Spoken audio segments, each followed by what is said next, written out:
Mukha bang magulo? Sa totoo lang, kahit ako naguguluhan. Pero yan kasi yung art style ni Vince Lau. Siguro nung mga high school student ako, masasabi ko na hindi naman nagkakalayo yung art style namin ni Vince Lau. Pero nung natutunan ko gumamit ng Pinterest 10 years ago, doon ko lang na-realize na malayo pala talaga diferensya. The more na tinititigan ko ng matagal yung mga artwork ni Vince Lau, the more ko mas na-appreciate yung mga artwork na ginagawa niya. Especially sa art style niya, yung scribble art. Kaya for today's video, panibagong art challenge na naman ang gagawin ko. Kung saan gagawa ko ng scribble art gamit ang mga ink pens na meron ako. Pero syempre, hindi naman ako pwede rumekta agad ng ink pens tsaka illustration board.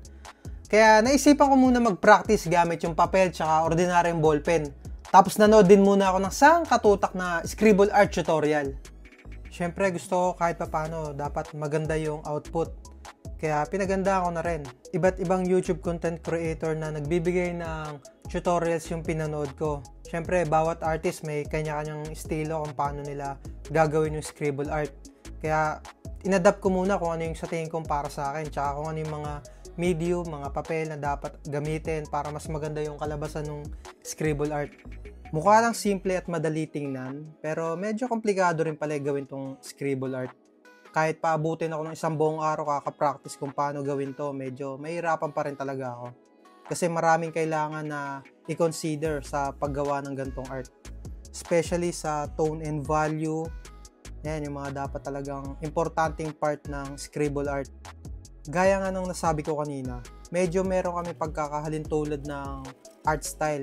Pero yun yung sa palagay ko nung kabataan ko. Pero nung tinignan ko yung ibang gawa ko, medyo malayo pala talaga. Meron ako mga ilang drawing dito. Gawa ko to nung mga mid-year 2023. So, nung nagsisimula kasi akong gumawa ng short form content, naisip ko na magbalik loob sa art. Kaya nagsimula ako maglapis, ballpen. Yan, kadalasan ganito talaga yung art style ko na ginagawa ko nung high school days ko pa.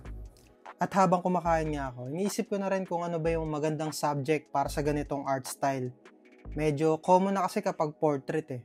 Parang gusto kong i-level up pa ng konti.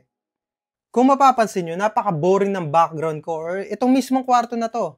Parang hindi kwarto ng artist. Kaya naisipan ko na gamitin na itong A3 size na illustration board na siya namang ididikit ko sa pader ko para kahit papaano pagbukas ng pinto, masasabing kwarto to ng artist.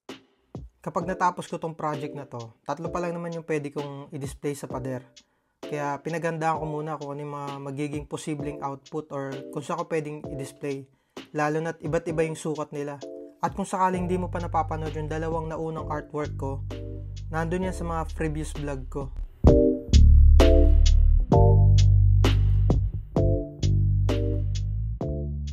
Sa totoo lang, wala pa akong matinong subject na naisip. Talagang bakante pa yung utak ko. Kaya ako mismo nalilito pa or hindi pa nakakapag-decide kung ano ba yung pwede kong gawin. Kaya na-realize ko na bakit di ko na lang i-drawing sarili ko. Total, wala namang ibang artist na magdo-drawing para sa akin or i-drawing ako. So, yun na lang. So, naisip ko, sige na nga, portrait na lang. Kaso, sarili ko na lang yung gagawin kong main subject. Total, artwork ko naman to. Sa wall ko lang naman dito i-display. So, yun. Kahit medyo mukha akong tanga sa ginagawa ko, pero nag-enjoy naman ako eh. Tsaka sigurado mag-enjoy din ako sa artwork na kalalabasan nito. Habang ginagawa ko tong project na to, may mga bagay akong na-realize. Kung mapapansin nyo, medyo matagal yung pagitan nung huling upload ko sa long form content ko dito sa YouTube. Halos abutin yata ng 3 buwan. Parang ganun yung pagitan or 2 months may get. Medyo nagkaroon kasi ako ng stress, personal stress, or basta nagkaroon ng konting problema sa personal, sa trabaho, sa pamilya. Hindi naman actually malaki. Siguro ako lang. Ako lang nakakaisip ng merong problema. Meron kasi mga sitwasyon, desisyon, or basta parang gano'n na pilitin mo mang gustuhin, pero hindi mo kayang kontrolin eh. May mga bagay ka na gusto mong naisin pero hindi naman lahat para sa'yo or hindi naman din agad lahat makukuha mo. Yung tipong kahit handang-handa ka na, perfect na yung mga plano mo, maayos mo na i-set up, minsan talaga may pagkakataon na hindi naman naaayon or hindi agad binibigay ng universe na yun agad yung mangyayari. Which is exactly na parang scribble art. Hindi mo naman kailangan ng matinding pressure, hindi mo kailangan na kontrolin lahat ng mangyayari. Basta, yung scribble art kasi parang hinayaan mo lang mag-flow lahat. Relax lang, kalmado lang. Hindi lahat ng bagay kaya pala talagang kontrolin. Minsan nasa isip lang natin. As long as tuloy-tuloy ka lang na ginagawa yung mga bagay na kailangan mong gawin, same thing as sa scribble art, di ba? Just let it flow, tapos hayaan mo yung kamay mo, ballpen mo, yung imagination mo yung magtrabaho. Sooner or later din naman kasi matatapos din yung project or ma-achieve din natin yung mga bagay na gusto natin. May mga bagay lang talaga na dapat na hindi minamadali or hindi binibigyan ng masyadong pressure. Minsan kailangan lang talaga na huminga ng malalim, kalma, darating at darating din talaga. Kagaya ngayon mas natanggap ko na, mas naunawaan ko na, at least mas maluwag na sa dibdib ko, mas maluwag na sa damdamin ko na ganun nga yung sitwasyon. Pero tuloy-tuloy pa rin ako. Ngayon, ganado na ulit ako mag-vlog, mag-record.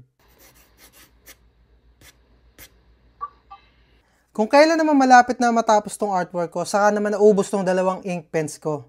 Pero kahit pa paano, tuloy-tuloy pa rin kasi may mga reserba naman akong ink pens.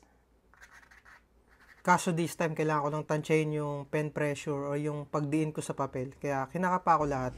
Di ko rin nakalain na inabot din na pala ako ng dilim dito. Sa pagkakaalala ko, nagsimula ako ng lunch time. Masyado yata na enjoy yung oras ko, hindi ko na malayan yung oras.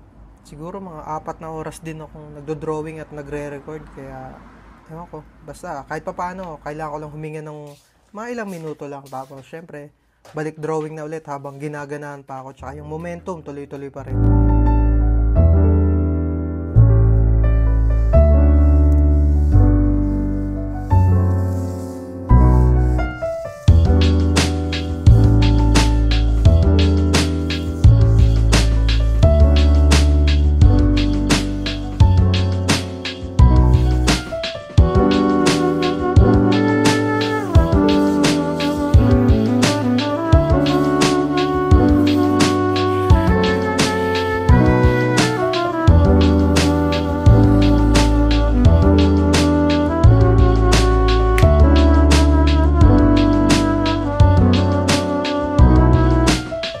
Good morning! Kung akala mong tapos na yung artwork ko, pues nagkakamali ka. Sabi ko sa inyo na lahat ng artwork na i-upload ko dito sa YouTube, puro naka-level up. Hindi lang tong specific na artwork ko to, pati yung mga nakaraan or yung mga susunod pa. Gusto ko naka-level up. Kaya hindi ko na patatagalin. Here's the